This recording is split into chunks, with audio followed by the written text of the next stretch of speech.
ఓం శ్రీ మాత్రేయ నమః. అందరికీ నమస్కారం అండి. ఈ వీడియోలో అధిక మాసం ఎందుకు వస్తుంది, 2026వ సంవత్సరంలో మనకి ఏ నెలలో ఎప్పుడు వస్తుందో నేను మీకు తెలియజేస్తానండి. జ్యోతిష శాస్త్ర ప్రకారం కాలగమనం సూర్యుడు చంద్రుల మీద ఆధారపడి ఉంటుంది. సూర్యుడు లెక్క పెట్టే కాలమానాన్ని సౌరమానం అని, చంద్రుడు ఆధారంగా లెక్క పెట్టే కాలమానాన్ని చాంద్రమానం అని అంటారు. చాంద్రమానంలో సంవత్సరంలో 350 రోజులు ఉంటాయి.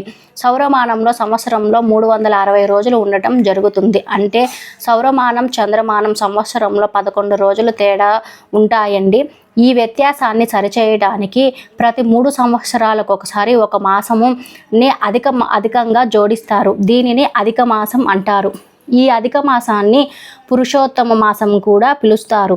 ఈ అధిక మాసం కారణంగా 2026వ సంవత్సరంలో జ్యేష్ఠ మాసం సుమారు 60 రోజులు రానున్నాయి.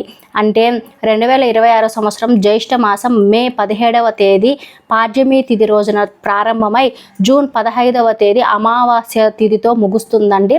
తరువాత జూన్ 16వ తేదీ నుంచి నిజ జ్యేష్ఠ మాసం అనేది ప్రారంభమవుతుంది. ఈ మాసం అనేది 30 రోజులు అనేది ఉంటుందండి. అదేవిధంగా ఈ అధిక మాసంలో శ్రీమన్నారాయణ గారిని పూజిస్తే చాలా మంచి శుభ ఫలితాలు అయితే ఉంటాయండి. నేను ఈ అధిక మాసంలో చేయవలసిన పనులేవి, చేయకూడని పనులేవి నెక్స్ట్ వీడియోలో చెప్తానండి. మన ఛానల్ కనుక ఎవరైనా ఫస్ట్ టైం చూస్తుంటే ప్లీజ్ అన్ని లైక్ చేసి సబ్స్క్రైబ్ చేసుకోండి. Thanks for watching.